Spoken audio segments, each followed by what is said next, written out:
Hallelujah. Zawai in tole so Krista ningin zibai chaber buk cewa he zanina awits be rualin ko zanhina ando theng le tereng maya zan masapera khan divisional commander in zirlai poi motak mai min zirtir to a zanin na zanhina hian kan zirlai thu pui chu mitin ti eng tu ti ni a apoi mo he mai hei zirlai siam tu hian bula ron chan bul khop maya lali so Krista chan chin tha mitin mamo minul pe lutzia atangin bula ron chana atung kam ha saber a phei chuan khovel lishing te ta na thil har sa le zom thei rual lo dan zam to chu ama pathian vekin keini mishing te min hmanga wangin atidang lama atiani lali swat lutzia te ron soi chowa Fapamal nei chun kan ta na ron pe ka wanga chatuan nun na kan nei tu ka chan chin tha le lo mom hi a thei lo ni tin zirlai siam tu hian lali suwa kan ta na ahlut zia aron soya tin aron soi kha zela hi a bible chang refer hian chan chin tha zo na bung khat chang khada tanga chang so aron da chuak boka ti chuan helaya zirlai aron soya chuan chu chan chin tha dong to tu te lali so Krista thilpe ka zonga hluber mai nun nei lo tena nun kan nei na turata na pathian afapa aron pek to chu chanchin tha nei to tu te chu chanchin tha la sheve lo te tan kan fe chua angai nei ti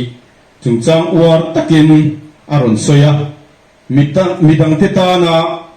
fe chuak ve tur luang chuak ve tur kan ni na aron soi boka tin hei mathai bunga chang som pali thanga chang som paruk chung changa khovel eng kan ni chung chang te lam chi pa kho om chu thuru the ni lo chu tiang bokin in eng chu mi mit muin eng ro se ti aron la chu ka hilai kan soi bel duwa chu Krista chan chin tha she to tu te kan ya wangin kan che ve la chan chin tha la she lo te tan chan chin tha shil she ve tura tir le ko kan ni ti hi kan siat angaya lang chi pa khom chu thuru the ni lo atia ring tu dik tak te hi chu kan cheve la ring lo mi te po hian ring tu kan ni nge ni ti hi an se china chu chu poi mo khop maya ring tu ni ve si tam tak te phi hi chu ring tu an ni ve ni ti po siat lo khop hian kan om thin hi apoi em ma isu lo ring ve ro isu lo ring ro tia vasit ai chuan kan chen oma po ring lo mien lo omai the chu me te chuan ring tu kan nia kan dang lam na hi an huwa min o apoi mo khopin ka hria chu chuan na sa takin thu a soi thein ka ringa peter atikha ngai toina nang po azir tir te singa mi ni mo antia I o a hriat antia ni I chong a hriat azir tir te singa mi ni antia kan ni lo ati chang chang poyen ini antiani ke ni chu ring tu kan ni kan ti chang chang poyen ini ve mo min ti jok ma emoti tu rini ya chu wang chuan Krista chan chin tha hi kan cheve la mi te tan hian o omin a om lo thin fo wa ei hi pui tak seta Krista chan chin tha kan shil na tur ta na pui mo tak mai chu helai chan chin tha ma thai bunga chang som pali le som paru ka tanga aron soya hian lang chi pa kho omangin ring tu te aron te khina mi te hmu theya eng tur mi te na an hmu thei khopa ring tu tha kan ni hi apoi mo le ani tin lali su Krista nei tu te chu ama e na trom pui tu te kan ni a chu apoi mo le mai lali su Krista nei tu te chu ama e na trom pui tu te kan ni ti hi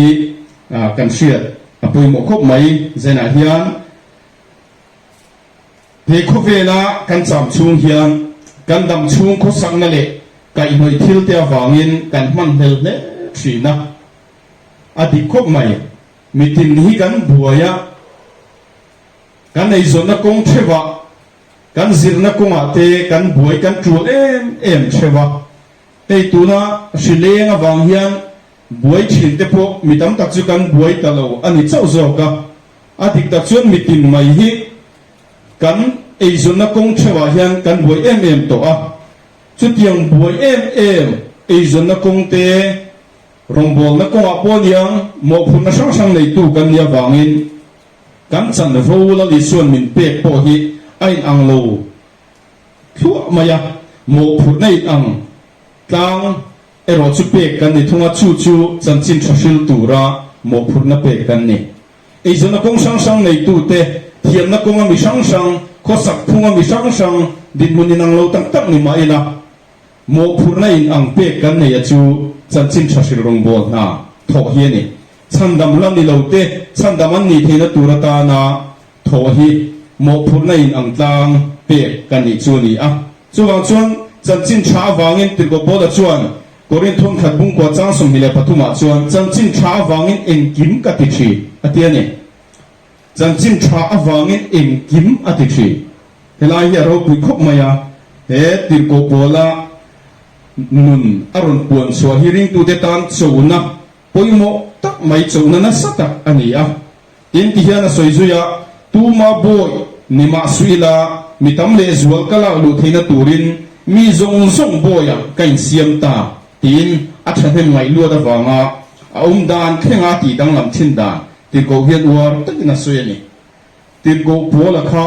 a ro pui khop maya kan en ton tura dan he chan chin thafiro rong bo na in chon kan en ton tur poimo tak ani chan chin tha shil mai la chu tu reng kan ei si lo ti ma mo ka ko in hadani sia chan chin tha shil suila ka chunga pidon si ati hian ani adi tak chuan kan ko in hat chan chin tha kan shil lo wang hian kan chung hi pik lo lu tu ka mi tam tak he chu te ko pola chu thang ne mangai lu tu ka chan chin tha shil suila ka chunga pidon si ati lali son mo phurna pe ka kha a he chiang lu tu ka chu wang chuan chan chin tha shil ve lo ila chuan shil suila chuan atiom zia chu chan chin tha shil lo in mai la chuan chung pi ti po hi soifia angai mai thei mi then khatan chuan chan chin tha lali so chan chin hi midang he na puang zarin shil ve lo ila chuan she ka ti lu tuk do na ti na ni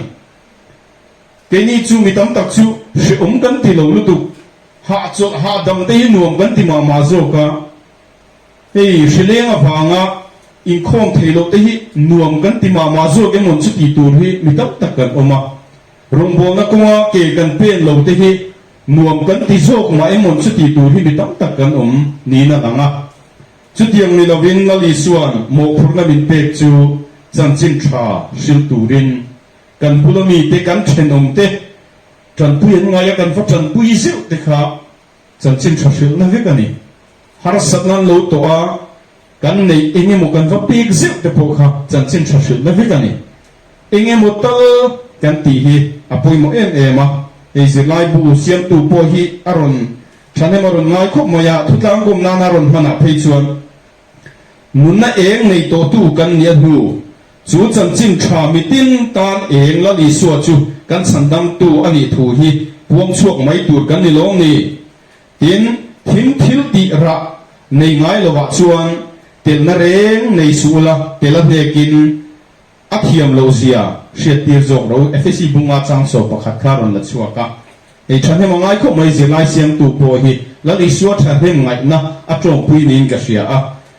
chan chin tha mi tin tan eng la li suwa chu kan chandam tu ni thu hi wong chuak mai tur kan ni tin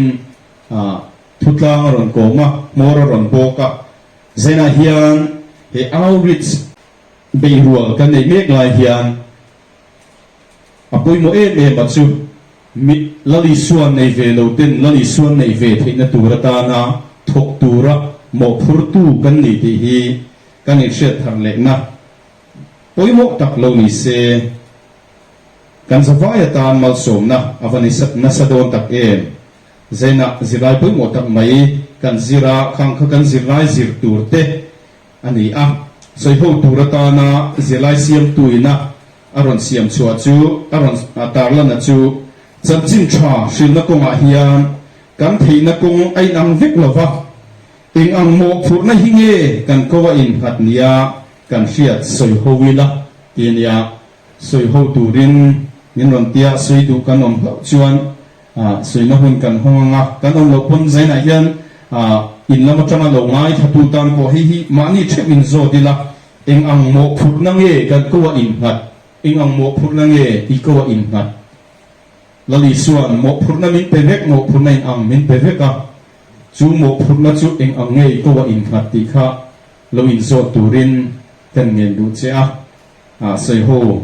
na hun zau takin kan honga nge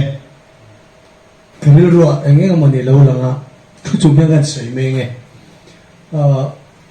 chan chin tha shil na kan an tia hian mi tam tak chuan ring lo mi te ne na vakala chan chin tha va shil hi chan chin tha shila kan ngai deu perina langa amara digren amara chu ka ngai to na he mi sei ho tu chung chang lo lana lo langa chu Wales ram ni mo Europe ram khoi ram mo po ni sela min ron na ron thlen tu te ni amaro chu anni ne na chan chin tha thlen tu an mo le thlat mai chu mi ni wang chuan chan chin tha puan dan na ko hian tu po mai hian mo phur kan nei ni ti chiang mo phur na kan nei ni ti chiang ka tia a chan chu karil ruwa hei Mizoram kan focus lo theilowa kan ram mania khove ram zawa kan ram nei chun amaro chu mi chanem ngai le pathian tu shil tu tam takte le fakhla le thil dang tam tak kan ngai thak thin chu lem na e ruk na le thil chi sang tam lu tukte mi pat mei chian na ko ate rui thei thil chi sang le ri cheleng tam takte tu na pandemic kherlo ring tu kan ni na nang chuak thei lei thei lawa omna abul ron in chan na chu chung ko a chan chin tha a thlen lo wang ani ka ti chu wang jon chan chin tha hi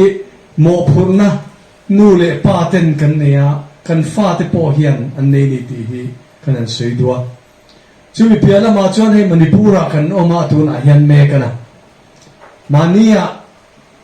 TOM news chuanin Manipur district sang a hen district khatcha popi chin lokna omani ti kha chan chin anon news anon puan darna anon tar ngani chu tlara ma de chon tu ting e cheng kan ti chon Christian in ti te kan nia nichina kan zirlai latuina aron soi ang khan khovel eng kan nia tlang chi pa kho om chu thuruk thei ani lo ti te chu tiang pokin kan eng te chu mui mit mo eng tur kan ti mek lain midang ten hena eng chitu ni ai chuan mitang ten Krista men an mul theilo na turata na man ruwa ejen poi mo tak kan ni ta mani ti tu khopin kan oma chan chin thashil na ko a hian kan theina kong ai nang vek lofa engang mo phur na hinge kan ko wa in nat nia kan ria choi ho ni se ti ni ang chen voinia hian mo phur na ro chu kan nei veka chu da chuan midang te mo phurna da big thei po kan ning ka selo helna chi sang tele mani masial na ko shana po mani ko shan ringot boy puina Krista mel lang ai thei lo tur khopa malak nei tam toi ka sia chu wang chuan chan chin tha hrin na ko ma hian keima a in chan sela kan nu pui fanau te a in chan sela kan in chung khur a in chan ang hian chung ko dang te a in chan sela chu da chuan chan chin tha hrin na pui mo tak ni in ka sia chu tiang ani ni chuan kan va fa fe chuan na te ai ma in kan fe chuan na lo na te po khan kan nu na changin an ron od do da ni ti kan sei deu tu ani chu ka la me ei du dang kan do me mo kan om lo chuan hi atop na na kan sei du chu hi helaya kan zirlaya khan chan chin tha la shelo tam zia kha aron tar langa chuta khovela hian chan chin tha la shelo nam hi nam sum thum le pakhat an la oma chungde chu West and Central Africa hian nam ni an oma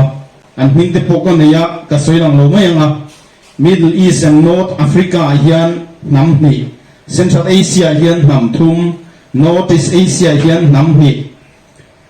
South Asia hian an tam khop maya adang zong kha South Asia an nia chu chan chin tha la shelo shim nam po hi nam som thum le pakha an omani Bible khan น้ำติมเนนอาจารย์จิงชาสิกิมาอมมาชวนลลิสัวโลกัลหุ่นพวกเขาอัดเห็นโลตูทูเตอาศัยข้านี่ยอีน่ากันลังมาเล่เนี่ยน้ำลักษิตูระโพนี่ที่จะน่าสวยหูตูระกันไหนทางคานกี่มาเนี่ยจังเฮียนบุลจันทารเละปุยโมกมายากี่มาเนี่ยจังอินบุลจันทารเละละจูเองอ่ะจูมิตินินมิดังอินนำดังอินอันโลหุเพตูระเฮจันจิมชาเฮียกี่มาเนี่ยบุลจันทารเละเฮปุยโมตักเซดนี่จานินาซิรไลปุยโมตักไม่กันอันซิระกันซิรไลซิรตักเตกันสวายตันลาปันมาสมรสเซอีจงทรายังจุงลุงเบอร์ลาปาจานินามิตินตีเองตูตีทุบุยมังอินเอาริชไปอีวันอินคอมซิรไลกันซิระข้างกันซิรไลซิรตาเลสอยโฮกันหันไม่ตักช่างสังเตคะไงทัตูเตตานมาสมละเฮซิรไลเฮียนมินโจทาร์เลสละเฮซิรไลกันซิรเฮียนมินชุงขัดทาร์เลสละมาสมนมินเทนสละกันวันดูเอเฮเบรัวจันนี่นะฮินังมินมาสมละกันสบายตานมาสมนะมินมันสักังเจลลิสวมิงินสุงสุยเฮนะกันดีเลอาเมน